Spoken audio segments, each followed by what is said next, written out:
Hello everybody and welcome back to another Pathfinder video. Quick thing up front, apologies for my voice. I'm recovering from being sick, but after being sick for about a week, I just couldn't help but make a video, especially with what I'm covering today, which is Magic Plus. It's the latest Team Plus book. They're the most popular Pathfinder Infinite, or in other words, Pathfinder's 2nd edition, third-party content creators. This is Magic Plus. I've been excited to make this video for about a couple of months now, as this book has been in playtest. I've been playtesting with it, seeing all the changes as it's gone through development. And I decided I also wanted to record right away, because down below you'll be able to find an affiliate link to buy the book if what you see here today interests you, at a 15% discount on me. So go team. Now, as for what Magic Plus is, it's excuse me, it's an expansion to the magic users in Pathfinder. This does mean predominantly people who cast spells, though there is an archetype or two thrown in there for people who do not. The rules that I'm going to be covering today, because these are the things that I playtested the most extensively, and the things that I'm the most interested in, and finally the things that I have the most ability to cover. These are the things that I've understood the best throughout playtesting, and I've seen other people struggle to get them, are going to be the aspect summoning, which is a new version of summoning spells, where instead of pulling from the bestiary, you summon creatures that are actually battle capable, and you build them out of aspects. So you can summon an animal, and then the animal can either be a flying vessel, or a mount vessel, or a ferocious beast vessel, depending on the circumstance that you need it when you cast the spell. So it's less versatile than summoning from vanilla Pathfinder, but is far more usable. If anyone in the audience has used summoning spells, they know that generally speaking, you need to find like the cream of the crop from the bestiary to make summoning spells good. This was because if Paizo made summoning spells too powerful, then eventually someday they would print a monster that would make summoning spells insane. The other aspect that I'm going to be going over is essence casting. This is a variant of Vancian spell casting, where spellcasters, instead of having daily attrition resources with their spell slots, where you cast a spell and it's gone forever, you build up essence during encounters, allowing you to cast higher and higher ranked spells. And then as well, you can cast spells as incantations throughout the day, which takes away some of your potential essence until you refocus. So it gives you a lot more versatility throughout the day and kind of lets you set the tempo, the same as a martial does, where it's until the story demands that we rest, or until we run out of the ability to kind of heal ourselves, whatever the case may be. First things first, we're going to hop down to aspect casting. Aspect casting is broken down into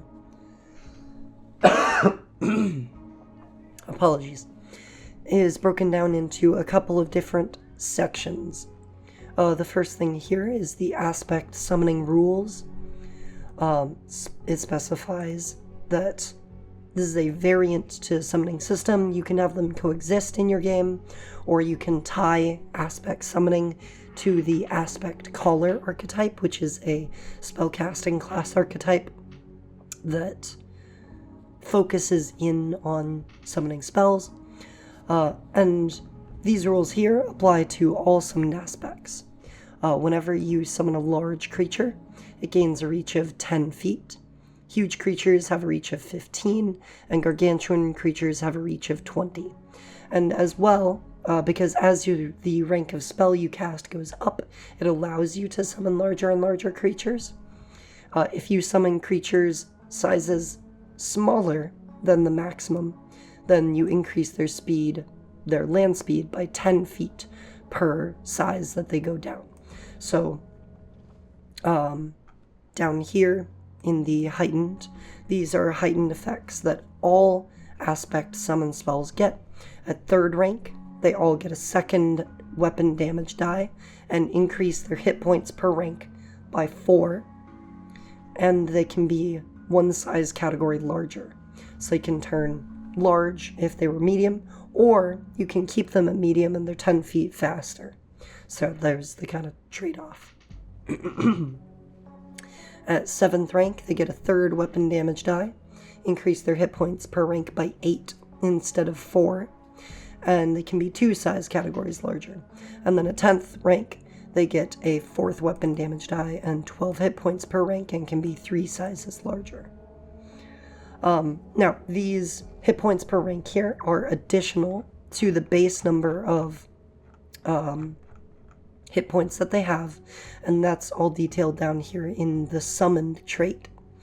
So this is the trait for all of the creatures from the vessel summons.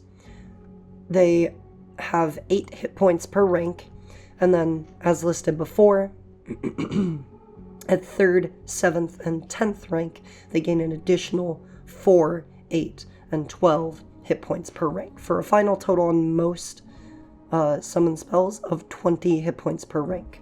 So a 10th rank spell slot is going to give you 200 hit points out of a standard summon, 80 from the base hit points, and then 120 from the heightening.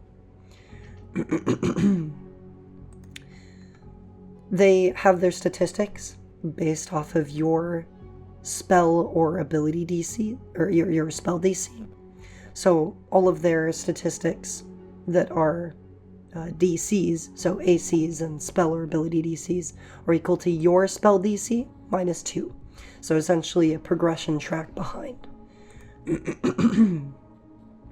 And then they use your spell attack modifier minus 2 for anything they roll for. So attack rolls, initial saves, perception checks, and checks for the skills listed in their aspect. They're treated as a creature of your level minus 2. And then their aspect defines some extra things about them. As well as that, whenever you cast them with a spell slot lower than your max rank, they take additional -1 penalty to everything.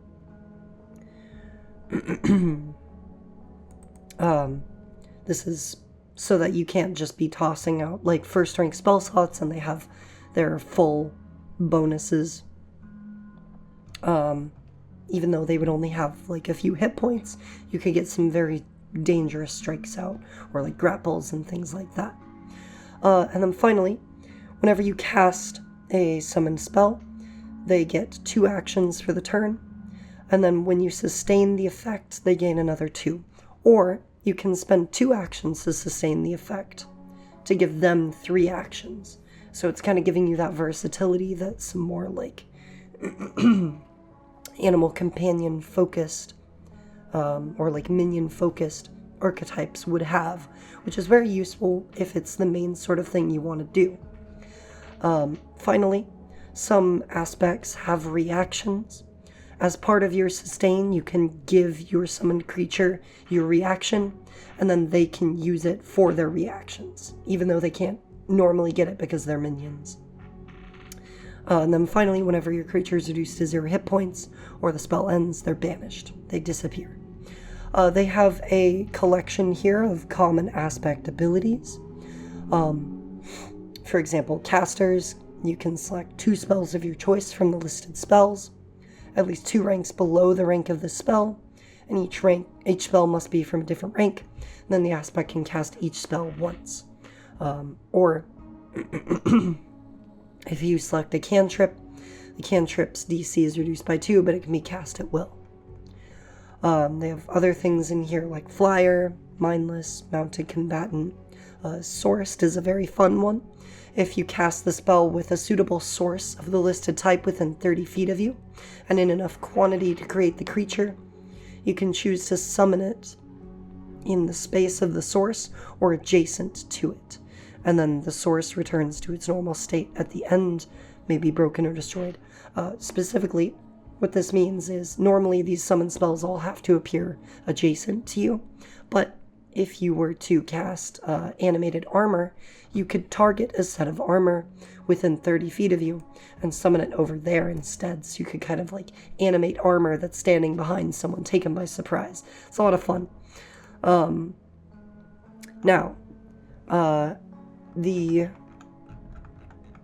spells are up here. I'll be going over animal aspect because that's the one I have prepared. I think it shows off how these spells work very well. All of them are 3-action spells. They tend to have been pushed down to super low ranks. In fact, they're all rank 1, which is great because it means you can start being a summoner as early as level 1, but these things will just be weaker until you get to the higher ranks for things like celestials or dragons, etc. They have their own traditions. They're all concentrate and manipulate, sustained up to a minute. And then the animal aspect, which I'll be going into now, you summon an animal aspect that can be up to medium in size, or a different size is determined by choice of aspect. And then we can go down to here and get into the aspects. So all animal aspects have the following effects added to their stat block. They have the animal trait, low light vision. They don't have any languages and cannot speak. They all have athletics, stealth, and survival. And they all increase the number of hit points per rank of the spell by 1. So instead of 8 per rank, it's 9 per rank. And then, as well as that, they get the additional heightening at 3rd, 7th, and 10th. And then finally, all animal aspects have a 1-action primary attack. It's melee.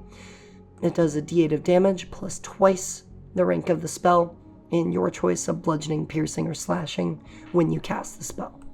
Then you can choose when you cast summon animal for it to either be an aerial aspect, an aqueous aspect, a mount aspect, or a predator aspect. So, for example, with the mount aspect, you would adjust its saves first, giving it 1 extra on its fortitude save, reducing its reflex by 3, and increasing its will by 1. Its speed would be 40 feet. It has the mounted combatant aspect ability, which was detailed above. It just means that you can mount it and use it as a mount. And then it has additional heightenings here, depending on its aspect, where a 4th rank mount can ignore difficult terrain associated with its environment. It's a very versatile ability there, since you can summon any animal you'd like. Or you can switch in the climber or swimmer aspect ability, allowing it to sort of branch out into additional types of terrain. Then at 8th level, it gains the trample aspect ability, where it stampedes through things, deals damage to them.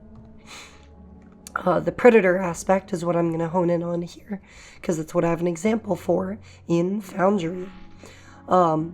The predator, in addition to all the normal animal stuff, again, it gains imprecise scent with a 30-foot range, an intimidation skill, and that'll be your spell DC -2. It can choose between either increasing its fortitude by 1 and reducing its will by 2, or increasing its reflex by 1 and reducing its will by 2. It has a speed of 25 feet. It gets an agile attack with a d4 of damage plus twice the rank of your choice, bludgeoning, piercing, or slashing. So you can now sort of double up on damage types, have like a jaws and a claws for a piercing and slashing, or have like a kick for a bludgeoning. At 4th rank, you choose between grapple, shove, or trip. Once again, I'm going to keep saying it. You get to choose this when you cast the spell, which is great. If what you need is a tripper, get a tripper. If what you need is a grappler, get a grappler. And they gain the reaction Predator's Maneuver. Whenever it critically hits with its primary strike, which won't happen the most frequently, but might happen every once in a while, and will be good when it does, because it's at a -2 compared to your spell attack modifier, but it still can be benefiting from like off guard and things like that, because it'll be in melee. It attempts the chosen maneuver against the target of the strike, using the same multiple attack penalty. It still increments it, so it's not fully like the grab ability, where it ignores and doesn't increase it, but you do get essentially a strike and a grab, maybe, or a strike and a trip. It's pretty great. And then at 8th rank, it gains the Roar activity. So for 2 actions with the auditory, emotion, and mental traits, lets out a deafening roar, demoralizing all creatures within 30 feet. And doesn't take a penalty for not speaking the same language as the target. And before we get into the Foundry example, what I have to touch on here with all these things is that they're using your spell DC -2, assuming you're casting them from an appropriate rank spell slot. Again, if it's lower, you'll take some penalties. But that does mean that you're essentially getting some automatic progression, and you're getting to use your best attribute. You may not be benefiting from item bonuses in this case, because you won't have the ability to give your spell DC bonuses, but it'll be keeping up relatively well with the rolls that other people will be doing without overshadowing them, because you are still tossing out a target that's doing some pretty great things on the battlefield at very little risk to yourself or your party. Now, in the Foundry example here, I have prepared 3 vessels. I have Buff the Slugg at 3rd rank. Not 3rd rank. Actually, yes, 3rd rank. Buff the Slugg at 7th rank. And Buff the Slugg at 10th rank. To just sort of highlight all of the heightening levels that all summon spells get. They give them additional hit points. And my Foundry is currently using proficiency without level, but I have given these creatures the appropriate statistics for the standard game, because I know those are the numbers that most people are going to be sort of familiar with here. So here at 3rd rank, Buff the Slugg will be coming in adjacent to you with 2 actions with an AC of 19, an HP of 39, perception checks at a +9, low light vision and imprecise scent at 30 feet, a +10 to fort saves, a +9 to reflex saves, a +7 to will saves, 25-foot speed as a large creature with 10-foot reach, or 35-foot speed as a medium creature with 5-foot reach. It'll have a +9 to athletics, intimidation, stealth, and survival, and 2 attacks. Slug Punch, which is a +9 to hit, 2d8 +6 bludgeoning damage, and Slug Bleeded Elbow, a 2d4 +6 slashing reach 10-foot agile attack, also at +9. Not too bad for something that you can command around the battlefield. It's definitely, again, not going to be competing directly with your marshals, but it can actually be performing alongside them, which is not something that could really be said for summons before. Now I'm going to keep little level 3 buff, or well, rank 3 buff over here, as I bring up the rank 7 buff. This is when you get the 8 hit points per rank from heightening and a 3rd damage die. So you'll see here, keeping up with your spell DC, he'll have an AC of 30, 119 HP, a +20 to perception checks, low light vision, 30-foot imprecise scent as before, a +21 to fortitude, a +20 to reflex, a +18 to will, a speed of 25 at a size of huge and a reach of 15 feet, or you can, again, modularly choose to go down to 35 feet at large with a 10-foot reach, or 45 feet of speed at a medium size with 5-foot reach. Strikes are going at +20, as are athletics, intimidation, stealth, and survival, and damage will be 3d4 plus 14, or 3d8 plus 14 on the non-agile attack. Additionally, whenever you sustain him, you can give him your reaction so that he can use Predator's Maneuver. In this case, it is grabbing his target after he hits them with Slug Punch, bludgeon them to the side, and then grab them tight. Pretty great stuff. And finally, I'll pull up, this is going to be your 10th rank slot, the ultimate form of Buff the Slugg here. He will have 210 hit points, 41 AC, imprecise scent 30 foot, low light vision, a plus 31 perception checks, a 32 to fortitude, 31 to reflex, a 29 to will, 25 feet of speed with 20 foot reach, or 35 foot of speed, 15 foot reach, 45 foot of speed with 10 foot reach, or 55 feet of speed with 5 foot reach. Striking and using athletics, intimidation, stealth, and survival at a plus 31, dealing 44 plus 20 or 48 plus 20 with the non-agile attack. You can still give him your reaction, so he can grapple people as he goes, and he can unleash his mighty slug roar, which, in the condition my throat is in, I might actually be able to do pretty accurately. Let me give it a go. Roar! Pretty scary, right?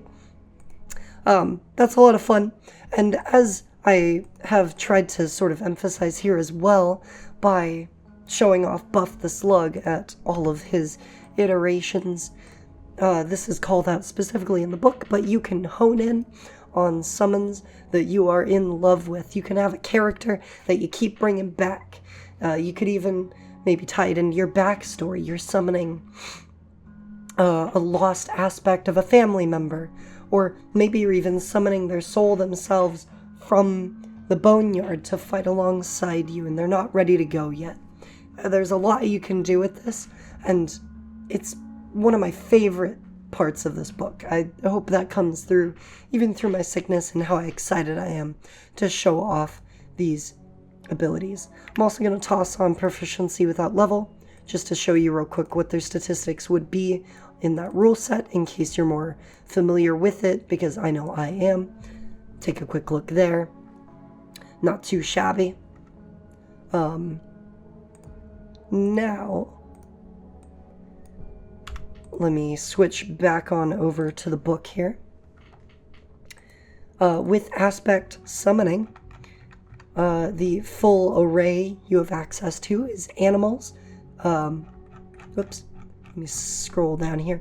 Animals, celestials, constructs, dragons, elementals, entities, fae, fiends, monitors, oozes, plants, thyrses, and undead. And then all of those will have several different aspects contained within them. Animals being able to either fly, or swim, or be mounted, or be particularly dangerous. Or getting down into things like dragons. You can be lore keeper, planarist, rampagers, spiritualists, and not all of these are entirely combat focused either. I remember the lore keeper dragon was called out here, and particularly throughout the playtest as being super great for its ability to grab skills and be able to participate in ways outside of combat even. And then this is a great time to sort of segue into essence spell casting. Again, this is an alternative to Vancian spell casting. Instead of having a set amount of spell slots to get you through a day, once you cast a spell, it's gone. Essence spell casting has your normal spell slots, generally speaking, become your known spells, and then throughout the day you can build essence in encounters to cast spells on a whim, or you can cast them outside of combat as incantations that you then have to refocus to regain your energy. And the way this sort of works, I need to bring up a chart that I just made a moment ago. I'll even zoom in on it here. Whoopsie. That's a triangle agency file. Here we go. Okay. To sort of give a quick little look through how essence casting works within an encounter. And I'll demonstrate that instead of showing off a spreadsheet. But I'll go through the rules real quick here first. The first thing is you have an essence pool. This is the most essence you can hold at once. It's essentially going to be your maximum rank of spell slot. You have a current essence, just your essence total, what you're currently at, which is you can cast spell slots of that rank or lower. And then depending on the number of actions that they are, you can either gain more essence from that, or you can lose essence by leaking and returning back to 0. By default, the way that essence casting works is you'll start off an encounter, you'll have no essence. You need to cast a draw cantrip, which is an ordinary cantrip that uses 2 actions or more, not a focus cantrip, not an amped cantrip, a normal cantrip. And you can also cast ordinary 1-action cantrips as 2-action activities in order to have them function that way. When you do so, your current essence becomes equal to your essence draw. This tends to lag behind your essence pool by 2, but at a minimum of 1 usually. So you'll see here you stay at essence draw 1 all the way up until your essence pool hits 4, and then it starts improving in tandem with it to be 2 at 4, 3 at 5, 4 and 6, so on and so forth. Once you have essence, you can then cast any spell you have that is a rank equal to or lower than your current essence. And then once you cast that spell, it'll increase your mana, your essence. It was called mana in playtesting, but the name was dropped, so it's still kind of in there for me. And then once you cast that spell, depending on what type of spell it was, if it was 2 actions or greater, then you increase your essence by 1. Otherwise, you cause an essence leak. And an essence leak resets you back down to 0. And if it would increase your essence by 1, but you're already at your maximum, as is called out down here, then you cycle and return to 0. So you can either leak or cycle. Either returns you to 0. And then, by default, you can't cast anymore. You can't gain essence at all for the rest of the encounter. So, first level spellcasters are going to get a cantrip, and then a first rank spell, and then they're done for that combat. In the next combat, though, they can go right ahead and do it right over again. However, once you reach 3rd level, there's a whole bunch of adjustments here. If you're a full caster, you get Essence Rebirth. This allows you to start drawing mana an unlimited number of times per combat by casting a draw cantrip. So now, at 3rd level here, you'll increase your essence pool to 2 and you gain Essence Rebirth, which means you'll start off a combat at 0, you'll cast a draw cantrip, and then you'll gain 1 essence. You can cast a first rank or lower spell. As long as you spent 2 actions on it, your essence increases to 2, and then you can cast a 2nd rank spell. If that was 2 actions or greater, then you cycle and reset back down to 0, but you can cast another draw cantrip and keep going. And in this way, you sort of turn your spells from, instead of being these sort of one-time things you prepare and you shoot off and you're done, they turn into abilities that you can cycle through every day.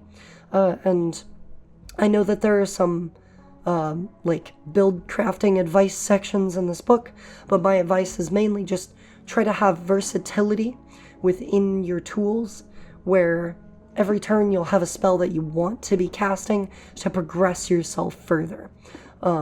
Your lower rank spells do still progress you, so even if you have 7 essence, casting a first rank spell, say just maybe like Befuddle, still progresses your essence as long as it was still cast with the 2 actions or greater. So as you sort of get to higher and higher ranks, you'll be focusing on your top 3 ranks because those are going to be your most powerful spells. That'll be where your essence is at. But your lower rank spells don't stop being useful. They start turning into sort of backups, silver bullets. Anything that you would need on a whim, but you might not need all the time, will be great to toss down there. Whether you're prepared or prepared or spontaneous. There we go. Starting at 3rd level as well, you gain Essence Conduit. It's essentially a spell shape that lets you take spells that don't interact with Essence and make them function. The wording is currently a little off from the playtest, but the intent is that you use Essence Conduit, and then at any point until the end of your turn, if you cast a spell that wouldn't be involved in Essence, or that would leak, other than reaction spells, you get to progress your Essence. So you can cast focus spells, they normally don't interact at all, and you can still progress your Essence. Or you could use it with a 1-action spell and still progress your Essence. And you can also use it as part of Act Together to increase your Essence by 1 if your Eidolon uses a 1-action or 2-action spell or a 2-action Eidolon ability. So if you use your 2 actions to act together, you as the summoner use 1 action to use Essence Conduit, and then your Eidolon casts a 2-action spell or uses a 2-action ability, or even a 1-action act together where you use Essence Conduit and your Eidolon casts a 1-action spell. It'll still progress mana, so it's sort of interwoven in that way. Also at 3rd level, because you're going to start being able to cycle and then cast more spells, you gain Cycle Terminus. Whenever you cycle, so again, cast a spell while at your maximum essence, you get the benefits of your Terminus action. This is dependent on a choice you make at 3rd level, dependent on your spellcasting tradition. So if you're primal, you can choose Terminus of Life, which makes you better at healing, or Terminus of Power, which makes you better at dealing damage. And every time you cycle, you'll increase the potency. So for example, Terminus of Power, you cast that 2nd rank spell slot as a primal spellcaster. You gain a +1 circumstance bonus per rank to spell damage with spells that increase your essence, or a +2 circumstance bonus per rank if the spell is an essence spell. This applies only to initial damage, so on and so forth. And non-damaging spells deal physical damage of a type of your choice to enemies affected equal to the circumstance bonus, so on and so forth. And then if you cast a 2nd rank spell a 2nd time, then you improve to cycle 2, and the bonus is +3 for spells that, for your essence spells. Pretty great stuff here. And then finally, as we move into 5th level and above, this is sort of where everything starts to stay the same instead of changing a lot at every level. At 5th level, you get Initial Draw. When you roll initiative and you can choose to act, you draw an amount of essence up to your essence draw when you roll initiative. Instead of having to cast a draw cantrip for your first cycle, you just get to start it. You also gain Unstable Draw starting at 5th level, which lets you draw additional essence, but at the chance of not being able to cycle. You make a DC 10 flat check, so that means that a 10 or above is a success, a 20 is a critical success, a 9 through 2 is a failure, and a natural 1 is a critical failure. On a critical success, you just draw up to your essence +1, so this lets you get a turn ahead, and there's no drawback. Pretty great. On a success, you draw up to your essence draw +1, but any follow-up spell after your first spell will leak. On a failure, you drop to your essence draw +1, and when you cast, you experience an essence leak. It also has to be a 2-action or 3-action essence spell with a rank exactly equal to your current essence. So you lose access to all of your lower rank spells, as well as any 1-action or reaction spells at your current rank. And a critical failure is the exact same, but you're also stupefied 1, which will be hitting your spell DC by 1 and giving you a chance to fail to cast. So to break it down, essentially, whenever you use initial draw to start off an encounter, we'll be going with a 5th level character here, you either go straight to 1 essence, or you can choose to use unstable draw. You'll draw up to 2 essence instead of the 1 that you would normally, and you make that DC 10 flat check. If you roll a 20, you just stay at 2 and you're good. If you roll a 10 through a 19, you draw up to 2, and then when you cast that spell, you go to 3, and then when you cast a spell while at 3, you leak instead of cycling, no matter what, which can be very good for people who are opting into using 1-action spells or reaction spells more, because if you're going to leak anyway, why bother sort of playing around those sort of rules? So like a good combo here would be unstable draw, cast the rank 2 spell, and then use a rank 3 reaction.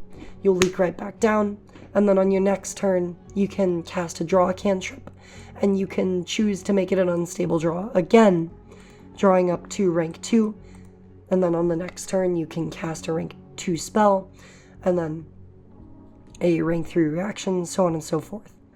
But if you get a failure, you get 2 essence. You can only cast those 2nd rank spells, and as soon as you do, it's an essence leak, and it has to be a 2 or 3 action spell. Can't be a reaction, can't be a 1 action. Kind of have to eat the loss of tempo for unstable draw here. And on a critical failure, it's the same thing, but you're also stupefied 1, so you lose that spell DC. Now, next up at level 7 here, there's Incantation Mastery. Incantations, normally you can cast them more or less just out of combat, but the same way that you would normally, and they'll reduce your draw and your pool by 1, and that's with no minimum. So if your essence draw is 1 and you cast an incantation, you go down to 0 and you can't access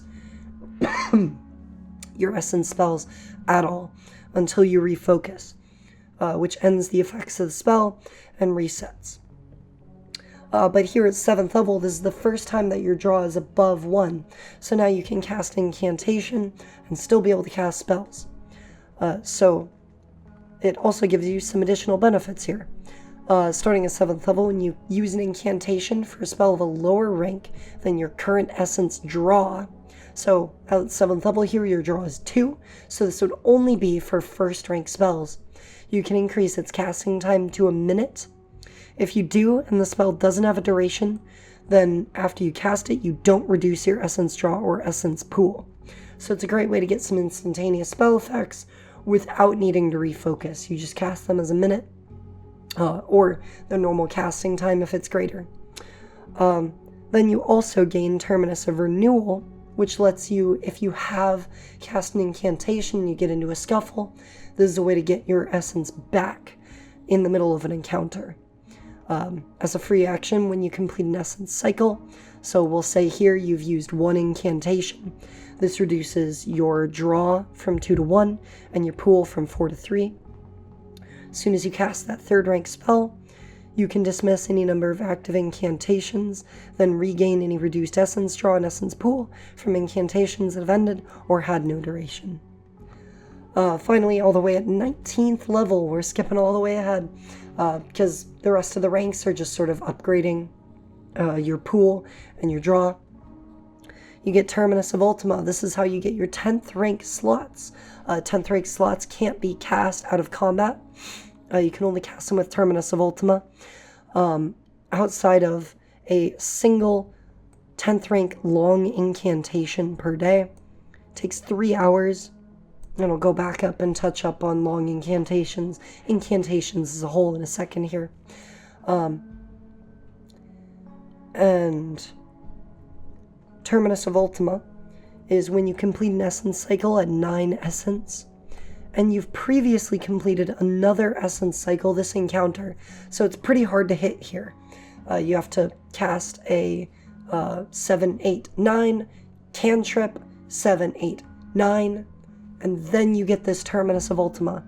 Instead of reducing your essence to 0, it increases to 10.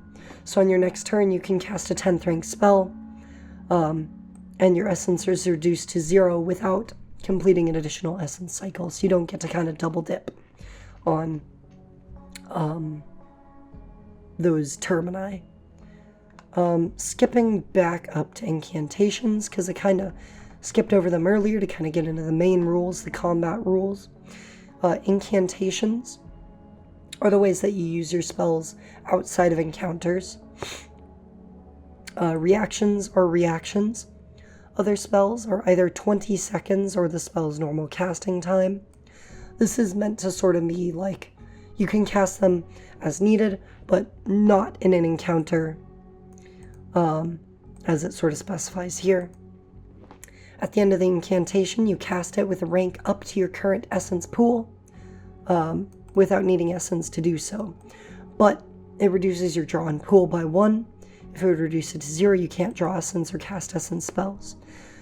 You don't recover it automatically, but whenever you refocus, you can dismiss any incantations you have active.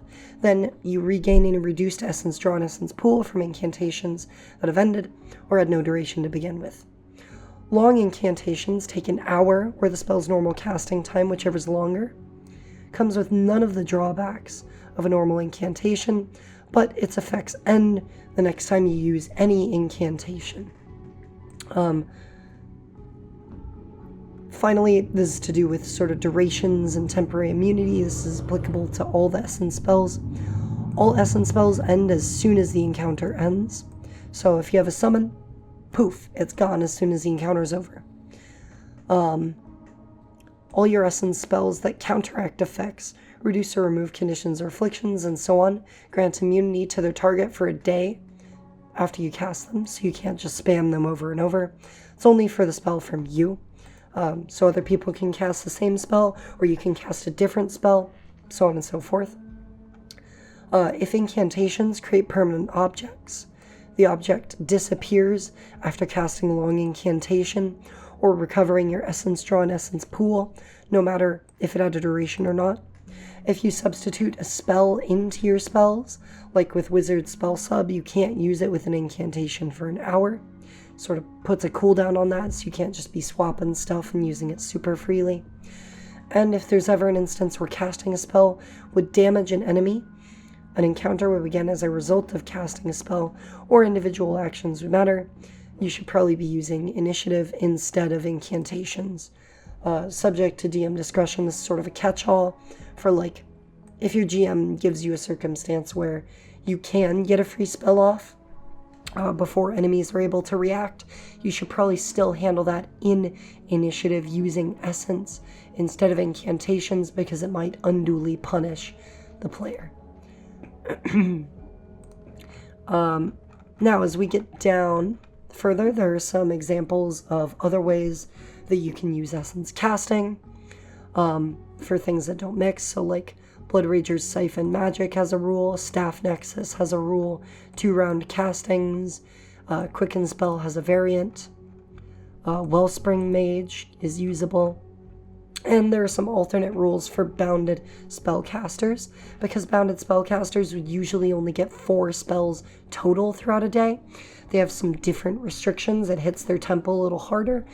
They can still use incantations like a normal spellcaster, with the exception of the level 7 incantation mastery feature.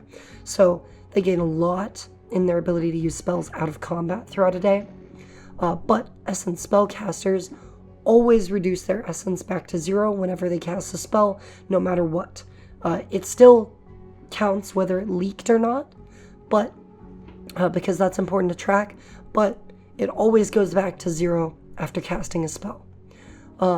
They don't gain Essence Rebirth or Initial Draw, so they never get unlimited spells in an encounter, and they never get to start with Essence. Instead, at 3rd level, they gain Second Draw, lets you draw Essence a second time with a draw cantrip during an encounter, and if you didn't experience an Essence leak, so if your first spell didn't leak, if it was 2 actions or greater, or you used Essence Conduit, then your second draw will be 1 higher than your usual. So this is how you get to your second rank spell slots at level 3, for example. Is use a cantrip, cast a spell, then you use a cantrip again, and if you didn't leak, you draw up to 2 essence and you can cast a second rank spell. Otherwise, you would draw to 1 essence and you'd be able to cast another first rank spell, and then you're done. And then at 5th level, this is how they access their top rank spell slot. They gain Terminus Abounded Might. This is their Terminus feature instead of the standard ones. After your second draw in an encounter, you cast a spell that would increase your essence, and you haven't experienced an essence leak this encounter. So this has to be cantrip, first rank spell, cantrip, second rank spell, second rank spell, then you get your terminus. It'll set your essence to 1 above your essence pool, so then you can do a 3rd rank spell. Cantrip first, cantrip second, terminus 3rd. So you don't need to toss a 3rd cantrip in there, but it's giving you that 3rd spell slot. You can only get a 3rd spell if you didn't leak at all. So if you leak on the second draw, you don't get your terminus. And if you leak on your first draw, you can get a second draw, but it won't be higher, and you won't get your terminus. They also have rules for essence casting from archetypes. It's very similar in that you gain a very small essence pool, and you don't get to cycle. As well, I do want to point out that this table in the release version of Magic Plus is incorrect.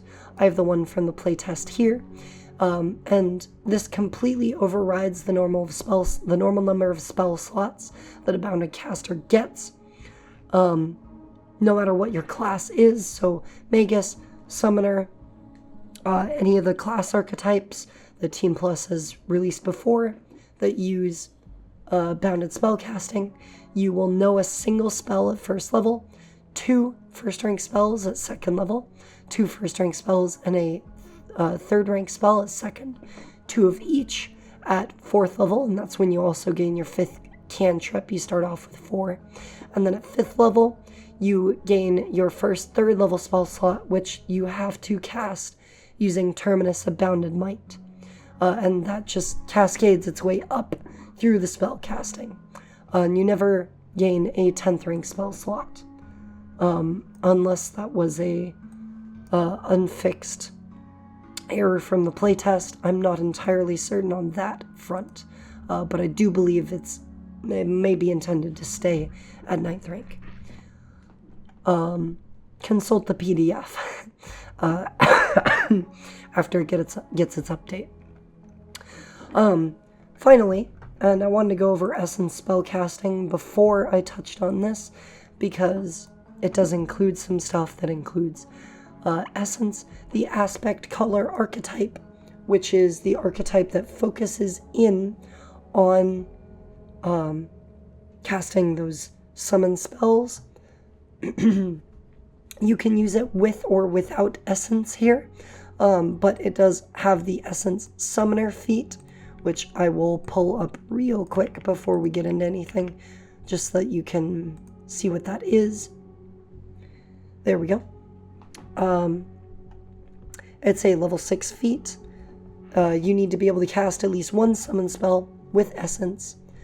And when you do, your creatures summoned with essence spells gain a +2 status bonus to their attack rolls, AC saving throws, and skill checks. If they're from a spell with a rank 2 lower than your essence pool value, or +1 if they're 1 lower. And as well, whenever, or at any point, a creature you summon from an essence spell can spend an action with the concentrate trait to evolve into a creature with the same spell, or from the same spell, heightened 1 rank higher, as long as the new rank isn't higher than your current essence value. When they do, they keep their current damage and negative conditions and effects, lose any beneficial effects, and their status bonus decreases accordingly.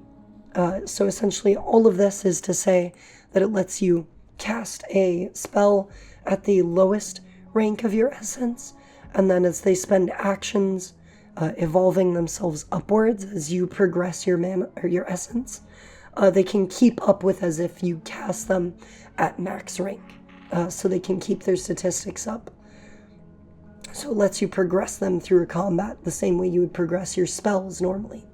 You also get Terminus of Summoning as a free action when you complete an essence cycle, and you have at least 1 creature summoned via an essence spell. You tie it to your essence. Choose a creature you summon via an essence summon spell with a sustained duration.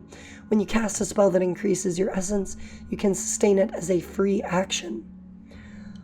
Pretty great, because it means that you can keep up a second summon. Because as soon as you get this, on your next round you cast a cantrip, it sustains it, because it increases your essence. And then you cast a second summon spell, it sustains it, so you don't need that third action for sustaining. It's a lot of fun. And then as well, Aspect Collar, the dedication, so it gains access to that feat we're looking at 6th level as well. But the dedication here, you need to be able to cast spells from spell slots and know at least 1 spell with the summon trait. Learn the Summon Accomplice focus spell. During your daily prep, choose a spell with the summon trait that summons a creature you can cast with spell slots for Summon Accomplice. And it essentially is a 3-action focus spell that lets you sustain your summon for half the time for either like a quick move in combat at max rank, because it does only have 1 hit point, or for a quick burst of out of combat utility. Pretty great. So yeah, it has 1 hit point, its duration is halved, it can't cast spells, and if it has a once per minute frequency ability, it can't use it.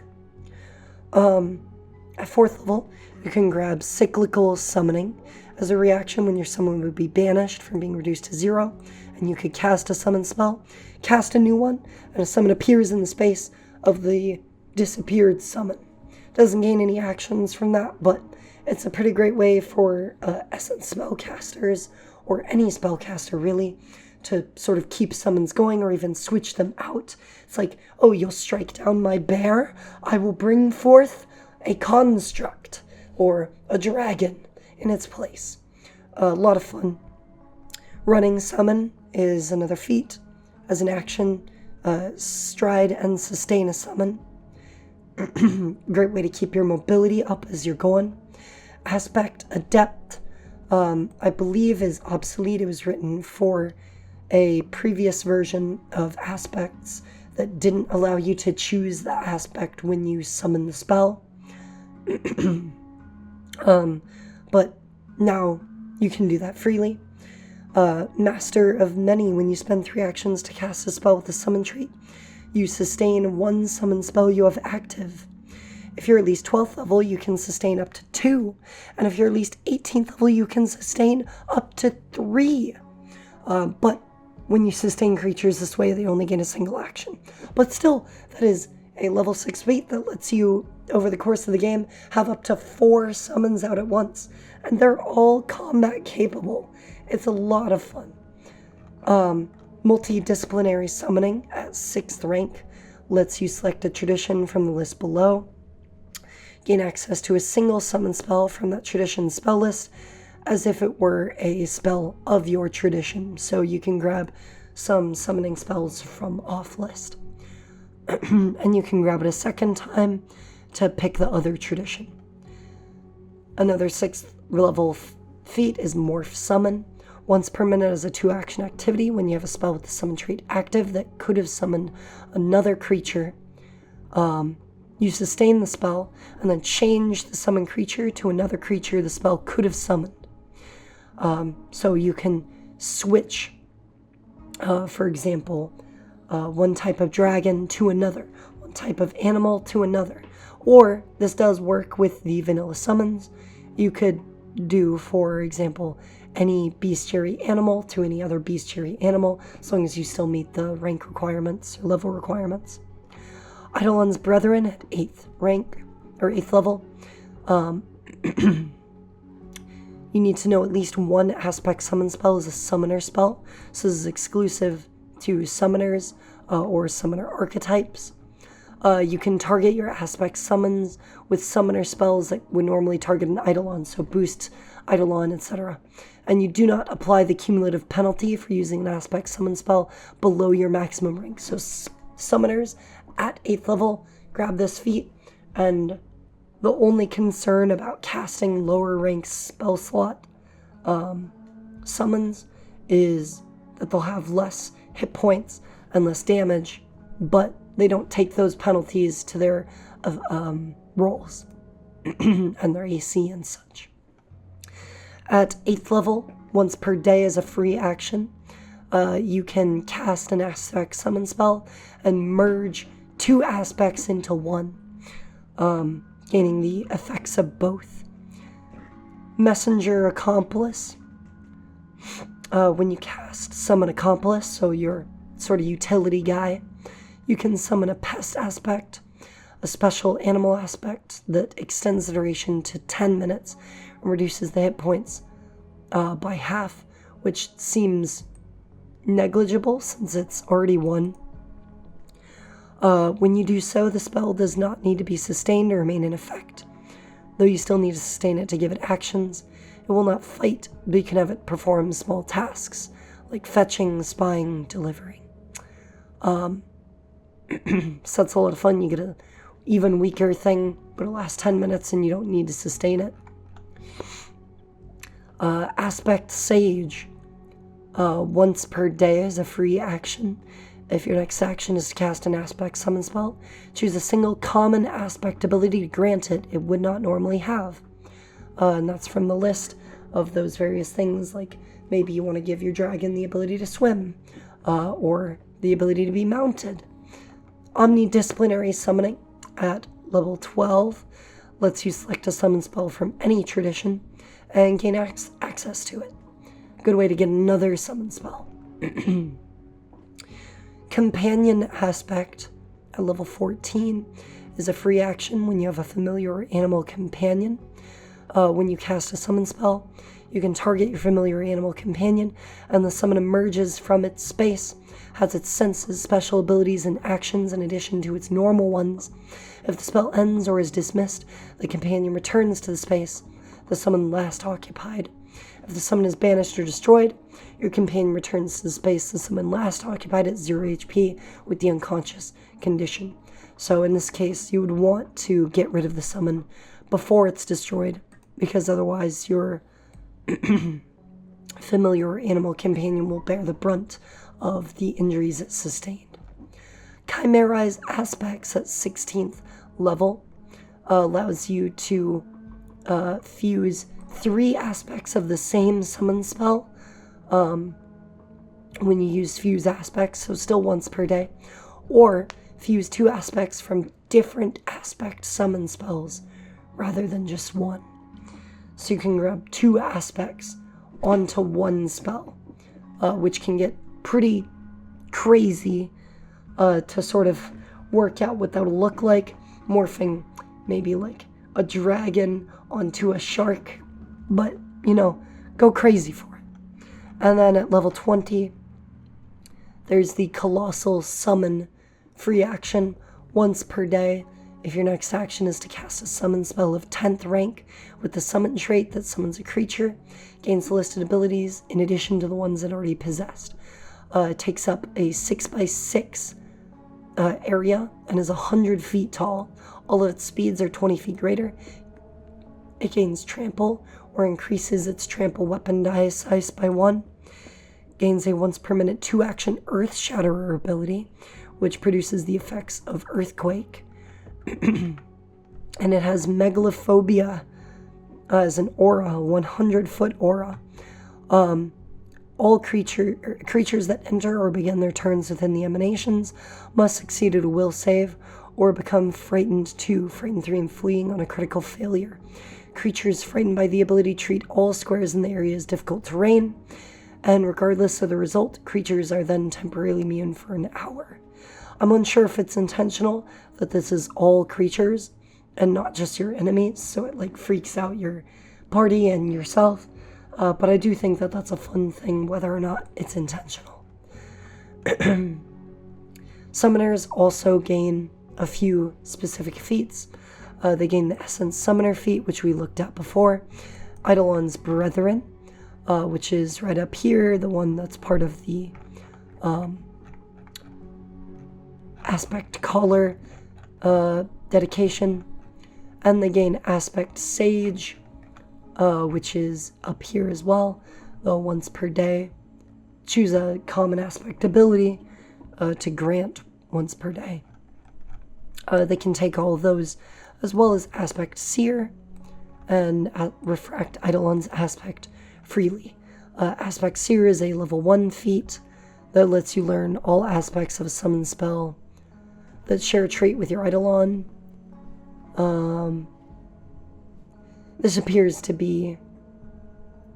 so you automatically learn the aspects instead of having to learn them individually to build up that versatility.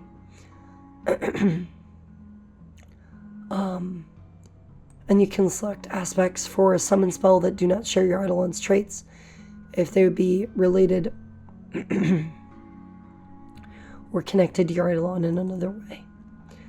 Reflect Eidolon's Aspect is a 3-action once per day ability that lets you unmanifest your Eidolon and summon 3 aspects in spaces adjacent to the space it was that remain under your control for a minute. They need to share a trait with your Eidolon.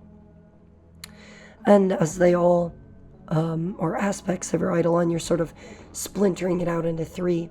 They all share its mind and communicate with you and cast spells on them as if they were your Eidolon. They use your actions just as an Eidolon would. You can use action with the tandem trait with one of your aspects when you use the action as if it were your Eidolon. If one of them is reduced to 0 hit points, you take 20 mental damage and it is banished. And if you manifest Eidolon while they're present, you immediately dismiss all of them. And then Team Plus has a splintered Eidolon manifestation, which gives you multiple Eidolons. If you do have that, then all of them are unmanifested and the reflections appear in or adjacent to their spaces instead. Last but not least, I wanted to give a quick sort of demonstration of what Essence spellcasting would look like in the field, so to speak. I have Swallow here. They are a human oracle. I have them casting a few spells just to sort of demonstrate what's going on. They are level 5, so they have a essence draw of 1, an essence pool of 3, and they have the unstable draw, initial draw, cycle terminus, and essence conduit features. So, when an encounter begins, so we'll sort of make an encounter, add them into it, roll it up. They get their initial draw, which lets them increase their essence up to their draw, which is 1, just as part of rolling initiative as long as they can act. So now Swallow can cast any first rank spell that they have access to. And as long as it is 2 actions or greater, they will increase their essence. So casting Heal as 1 action would leak and set them back down to 0 essence, where they would have to cast cantrips. But, In this example, they're going to cast Thunder Strike. It deals its damage, etc. They have another action to run around, and it increases their essence to 2 when they do. On their follow-up turn, they can cast any of their second or first rank spells. And again, as long as it's 2 actions, they'll build mana. So they're going to cast Thunder Strike again. It's their signature spell. They do some damage. They increase their essence up to 3. When they have an extra action to stride around, or they're going to swing with their sword. And now on the third turn here, they can cast any of their third rank spell slots. And again, 1 action spell or reaction spell at any point would leak, but a 2 action spell, so another Thunder Strike in this case, they'll do some pretty great damage. They cycle, which sets them back down to 0, and they gain their Terminus of Soul. This gives them a bonus to saving throws and allows them to reattempt saving throws whenever they cast a spell by dismissing their Terminus of Soul. But let's say that they wanted to get ahead in the encounter. They roll initiative, and they're going to use initial draw, but they're going to use it alongside unstable draw. So no matter what, they're going to increase their essence to 2 here, and they'll make that DC 10 flat check. They succeed, which means that they can cast spells normally, but the subsequent spell will leak no matter what. So in this case, on their first turn, instead of casting a first rank spell, they can cast a second rank spell. They'll toss out a Thunder Strike, deal their damage. That increases their essence to 3. On their second turn then, they can cast Thunder Strike again, dealing some damage, but instead of cycling and getting their Terminus of Soul, they leak and go back down to 0. If instead they had critically succeeded on the flat check, then they would have cycled as normal. If they had failed, then after casting the first Thunder Strike, they would have leaked. And if they critically failed, they would have become Stupefied 1 until they cast that first Thunder Strike, and then they would have leaked. And that's sort of what it looks like in combat. And again, they can continue throughout an encounter, just keep casting spells, going on and on. It's a lot of fun, and I recommend building your casters to sort of focus on, again, having those rotations, or at least having a sort of build that you're focusing on. For example, Swallow here, as a Tempest Oracle, wearing armor and wielding a weapon, is really focused in on being able to cast those spells. Thunder Strike a lot, run around the battlefield striking, and they could even use Essence Conduit as an action, and combine that with either Crackle, Tempest Touch, or Charged Javelin, any of their focus spells, to increase their essence as they take advantage of their focus spells. Alrighty. Now I'll do my final roundup here of Magic Plus. Just bring myself back up to the top. Magic Plus is a genuinely very great book. I am a huge fan of it. I've had a blast playtesting. I've been so excited for release and to get this video out.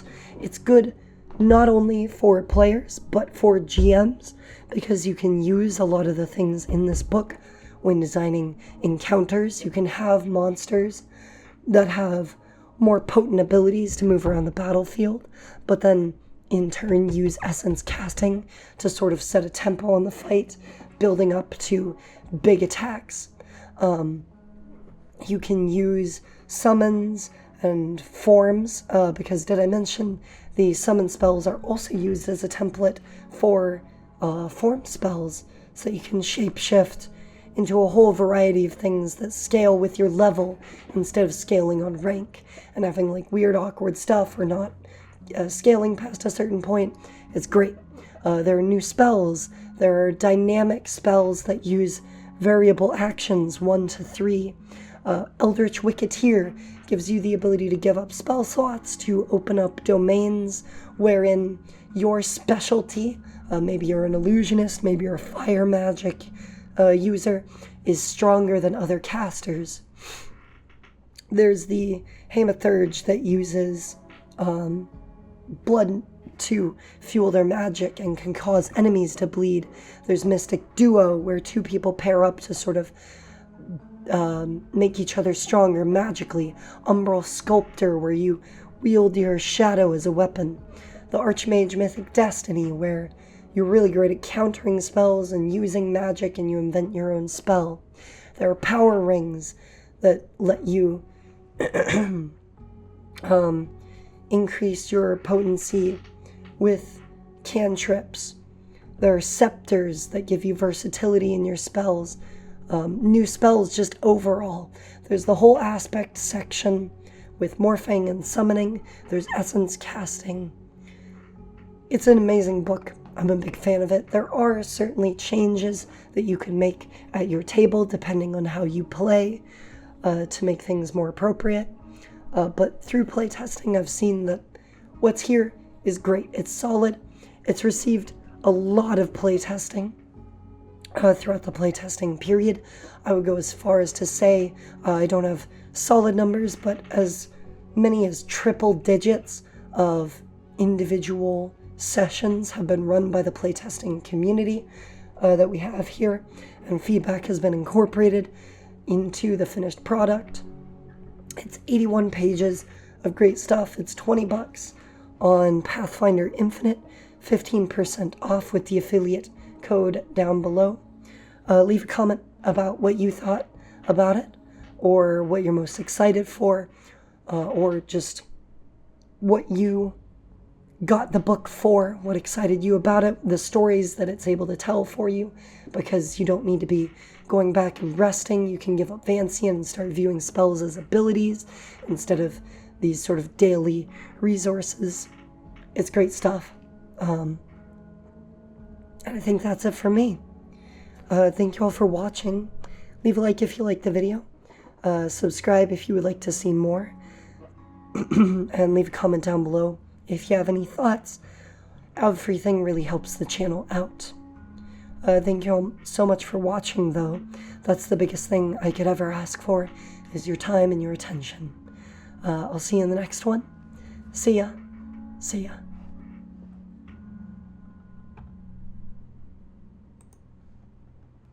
Thank you to my Ko-fi supporters. Donating at the few bucks support tier, we have Taran, Phoenix FH, Kizo, and Max Magnus 20,019. Thank you all for sticking through everything with me, the sort of schedule change with my uploads, and for supporting me so that I can continue to do this. It's something that I really love, and I'm glad that I can give back finally with something minor, even if it's just a discount code to a third-party product. Thank you so much, more than I can ever express. See you in the next one. See ya. See ya.